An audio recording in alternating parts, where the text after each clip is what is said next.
What's going on, guys? It's Greg here, aka NYPrepper. It is Wednesday, May 21st, 2025, and I have some breaking news to share with you guys. Right now it is 15:16 Eastern Time here in the United States, and we have some major breaking news coming in from Israel. So, apparently, new intelligence obtained by the U.S. suggests that Israel is making preparations to strike Iranian nuclear facilities, CNN reported on Tuesday, citing multiple U.S. officials familiar with the intelligence.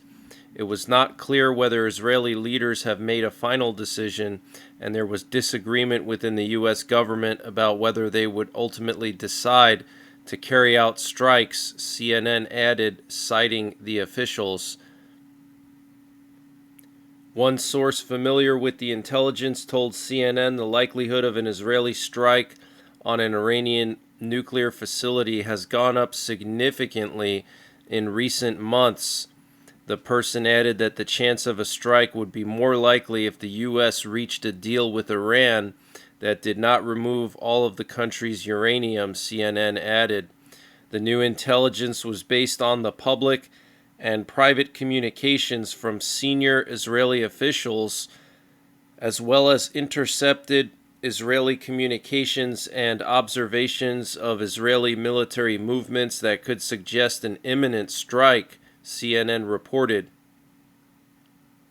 It cited two sources saying that among the military preparations the U.S. had observed were the movement of air munitions and the completion of an air exercise.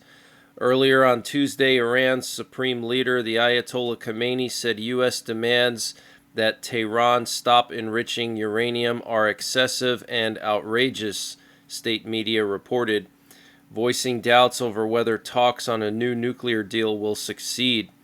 The U.S. is stepping up intelligence collection to be prepared to assist if Israeli leaders decide to strike, one senior U.S. official told CNN.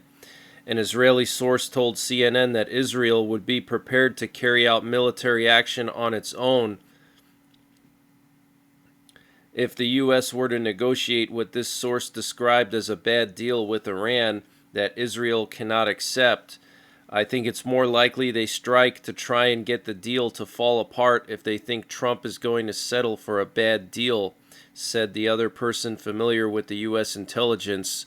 The Israelis have not been shy about signaling that to us both publicly and privately. So, huge news. Israel is getting ready to strike Iran, and it's looking like they're definitely going to do it if there's some kind of a deal that doesn't involve removing the nuclear component. So, guys, get prepared.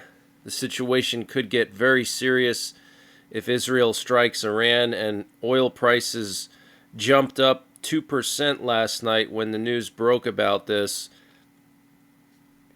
And right now we have some interesting activity over the United States. We have a high priority reconnaissance plane that took off from STRATCOM headquarters and went south to the Gulf of America. It is now over eastern Texas. It's going to be interesting to see where this thing goes. Potentially could be going down to Mexico to keep an eye on the Mexican border or cartels, but it's very unusual to see a high-priority recon plane, a combat sentinel, fly over the United States and to fly in this part of the United States. So we're going to keep an eye on that. We also have a B-52 nuclear bomber airborne over Louisiana right now.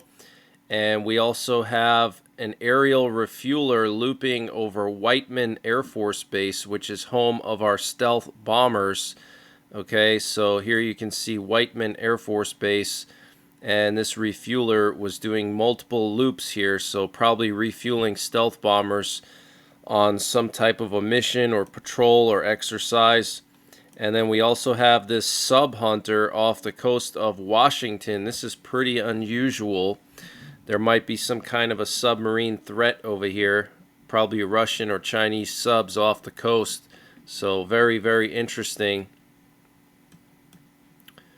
And right now we have a Russian VIP plane leaving Armenia, which is pretty unusual.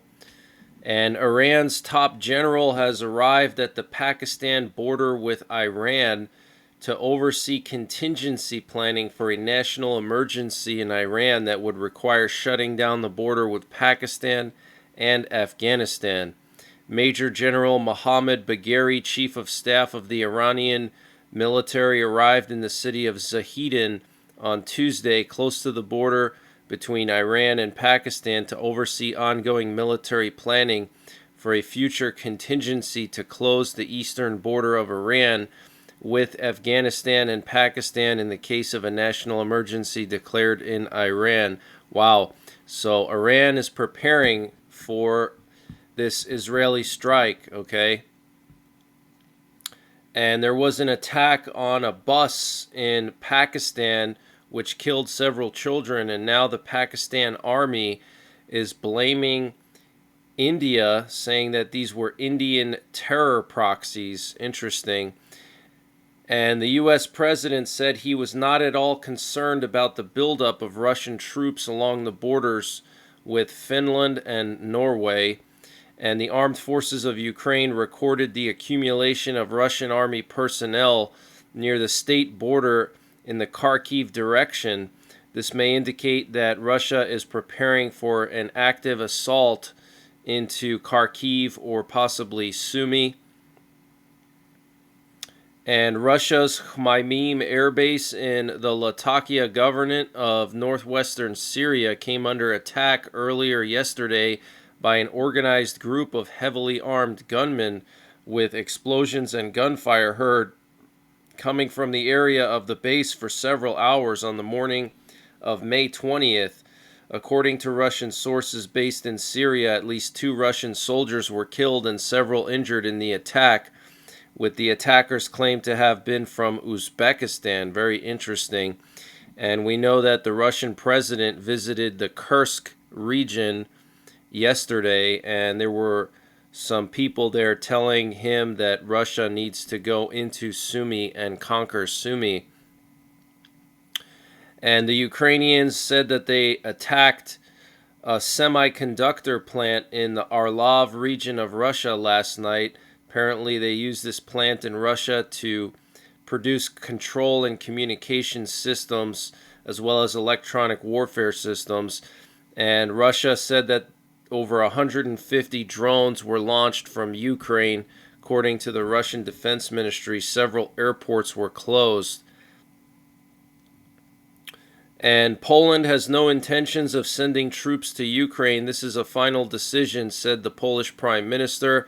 And China's Maritime Safety Administration posted a series of navigational warnings closing a portion of the Yellow Sea from May 22nd to May 27th due to military exercises. Entry is prohibited in all 3 zones, although only 2 are specifically designated for military exercises. So they have exercises going on in the Taiwan Strait, and now they have exercises going on in the Yellow Sea near South Korea. Very, very interesting. And we had some interesting activity outside of Cheyenne Mountain last night. Here you can see multiple U.S. Army Sikorsky Blackhawks and an MQ-1C Gray Eagle drone. Very, very interesting. And then we had a lot of reconnaissance activity in the Baltics. Here you can see 2 NATO AWACS planes doing loops in Lithuania and northern Poland. And then there was also a private recon plane flying in this area as well. And then there were several unnamed German planes that flew from Lithuania to Poland. Very, very interesting. And here we have a U.S. Navy recon drone that was patrolling the South China Sea and the Taiwan Strait near the Hainan Island. Yesterday, they did the same thing. The U.S. sent a high-priority recon plane yesterday to the Hainan Island for some reason. We know that this is an island that China has militarized. They've put missiles there, and they've launched missiles from there during tests.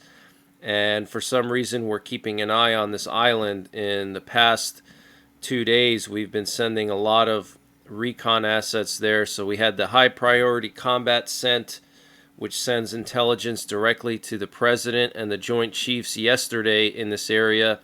Then we had an MQ-4 last night, and then we had another combat sent. Here you can see another one last night. So 2 nights in a row, the U.S. sending high-priority recon planes to the South China Sea off the coast of Vietnam near the Hainan Island of China. Very, very concerning. And then here we have a U.S. Navy recon drone that was patrolling the Gulf of Oman and the Strait of Hormuz. And there were some reports yesterday that Iran was preparing to seize tanker ships in this area. So very concerning. And last night, the U.S. successfully tested a Minuteman III ICBM. It only had one re-entry vehicle. It had a Mark 21 re-entry vehicle. So this was clearly a test to show China and Russia that our missiles work. But it did not include 3 re-entry vehicles, which is what they tested last year, which was an indication that we were potentially up-arming our Minutemans after Russia canceled the START 2 treaty. But that's the latest breaking news that I have. I will be monitoring everything, and I will update accordingly. And until the next time, take care, God bless, and don't forget the 3 Ps. Prepare, practice, and persevere. Culinary out.